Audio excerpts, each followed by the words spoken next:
Hi guys, Paul from PABrewNews. Got one here from the Sierra Nevada Brewing Company. We've had other variants. This is the 2021 Bigfoot. 2021 Bigfoot dusty bottle. So I'm trying to see. I don't know exactly when this is actually christened. 11/25/20. Okay, so it's got a little bit of age on it. That's good. That's good.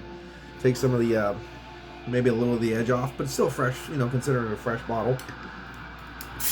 6 months of age. Got 5 more, so hopefully it's good. Go in there, and we'll tell you a little bit about the beer. As I said, I've done variants of this in the past. Hard pour. Big, beautiful, soft tan color head, and a beautiful caramel ruby hue to this glass. As you can see, right there. So there it is. Now, let's see what this is. From Chico, California, and Mill Rivers, North Carolina. Oh, sorry. All right. 9.6 is this variant's ABV. Extreme in the 80s and a force of a flavor today. Bigfoot is a timeless beast of a beer, forever tracked for its enormous multi-body and sheer hop intensity. Yeah, so it's an American barley wine, so it's overly hopped. I always prefer English barley wines, but let's see. And, you know, there's something to be said about drinking these relatively fresh, because American barley wines don't age as well either.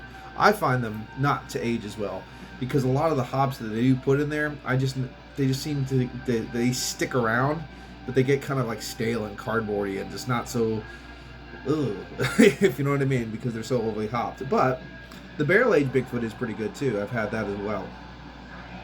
And it's not overly aged. It's just in that kind of 1 year, 2 year window. So let's get a 6 month one. Lacing already forming on the glass. That's awesome. Aroma time. Yeah, so there's a lot of West Coast hops coming through here. A lot of nice earthy pepperiness, dank pine, grapefruit wafting through this glass. Nice burnt caramels coming through. Yeah, little floral tone. Cheers.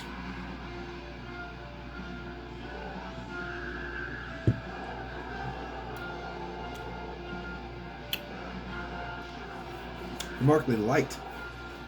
Didn't expect it to be so light. Very light. Hint of, like, again, burnt caramel, a little roasty, toasty tonality, very soft. A lot of floral pepperiness, earthy pepperiness. You have that little pine in the background, a little soft dank pine in the background. Grapefruit tones.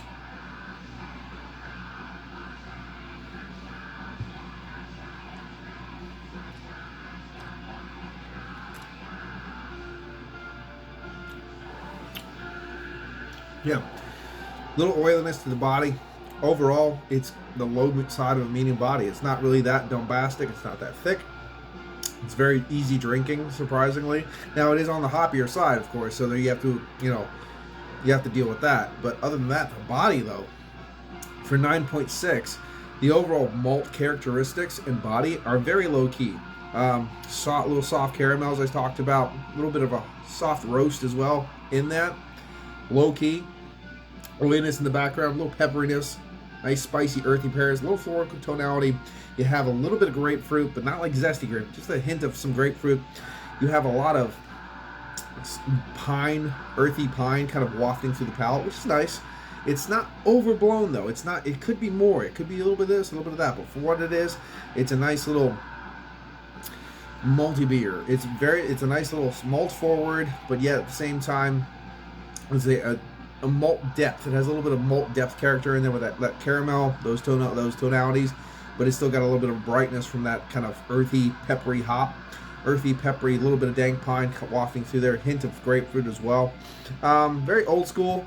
It's an old school beer. It's it's 1981 or 82. It's an old school beer. It's been around for a long time.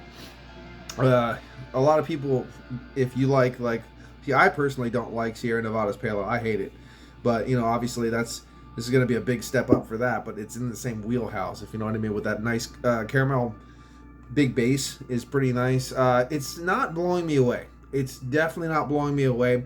I would consider this, now that I'm drinking this one, as opposed to other vintages that I've had in the past, and kind of reassessing where I'm putting things. This is like one of the first Old Foghorn, I think it was also called too, from the Maytag Brewing Company, Anchor Brewing Company, would be the this is the standard. This is your textbook, if you know what I mean, that kind of area. And this is hitting all those ticking the boxes, hitting those goals that this kind of West Coast American barley wine from Sierra Nevada should hit, if you know what I mean. But they're not exceeding any kind of expectation levels at the same time either. So right now, I'm going to throw this one in the 7.5 category. It is good. It is good. It's easy drinking for the ABV, what it is. It's not blowing my doors off. It's just, okay, good. Nope, yep, that's right. Good. Yeah, it's kind of like that. It's one of those. I'm not wowed by it at all. But 7.5 for Bigfoot. And this is a 9.6% beer, so it is nice. And it comes in 6-pack still. Paid $15 for this one over at the Beer Depot, which was nice. I don't know, though. I'd have to assume this is from the North Carolina Brewing Company instead of the Chico, California Brewing Company. So, I mean, I'd have to brewing facility, brewing location, whatever you want to call it. So, yeah, the 2021. It's good. It is good, and you'll enjoy drinking it, but I'm not wowed by it. I'm going to give it a 7.5. It's been Paul from PABrewNews. Cheers. Bye-bye. Watch that finger. Here it comes.